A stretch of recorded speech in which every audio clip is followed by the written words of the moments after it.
তাদের ভিতরে। সেই জন্য বাবাজি আমরা যারা বসিয়েছি, শয়তান তিনটি জায়গার ভিতরে ফাঁকা করার জন্য হাদিসের মধ্যে রয়েছে, তিনটা জায়গার ভিতরে শয়তান সবচাইতে বেশি মেহনত করে। শুনমুখী আওয়াজ দেন, শুনমুখী আওয়াজ দিবেন ভাই, শুনলি কালা। শয়তান তিনটি জায়গার ভিতরে বেশি মেহনত করে, খালি ফাঁকা করতে চায়। সমাজের ভিতরে দেখেন না, এক ভাই আর এক ভাইয়ের সঙ্গে ঝগড়া করে দেয়, করে দেয় না। আর নবীদের আখলাক ছিল কি, এক ভাইয়ের সঙ্গে আর এক ভাই মিষ্টি মিষ্টি কথা বলা। এত লক্ষ্য করে দেখবেন ভাই, এক নম্বর শয়তান মেহনত করে নামাজের মধ্যে।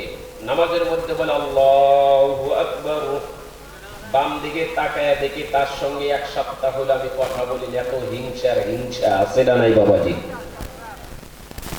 নাগলে আগের কাতারে দাঁড়াইবো না, পিছনের কাতারে দাঁড়াইবো না, ওদিকে থাকা যাবে না। এবার লক্ষ্য করে দেখেন, 2 নম্বর, কোরআনের মাহফিলে এক হুজুরের কথা শুনে শুনে এক ভাই চোখের পানি ছেড়ে দিয়েছে, আর এক ভাই বলছে ভাই চলো। ভাই কি এখন বাইরে একটা শেকড় খাই আসি, আছে না নাই ভাই? ভাই যাই একটা শেকড় টেকড় খাই আসি।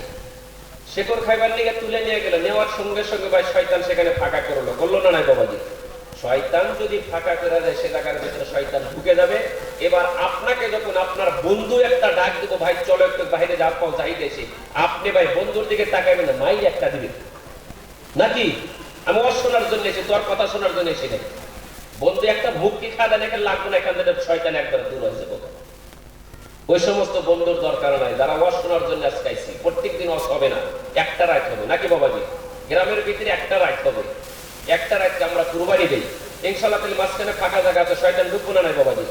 একটু আইডিয়া বসে, শয়তান ঢুকবার জন্য ইনশাআল্লাহ। শয়তান ঢুকতে গেলে অসুবিধা হবো, একটু আইডিয়া বসে আইডিয়া বরকত করে, একটু বরকত হবো ভাই। যার সম্মুখে যে জায়গাটা একটু আইডিয়া বসে, একটা কথা মানলে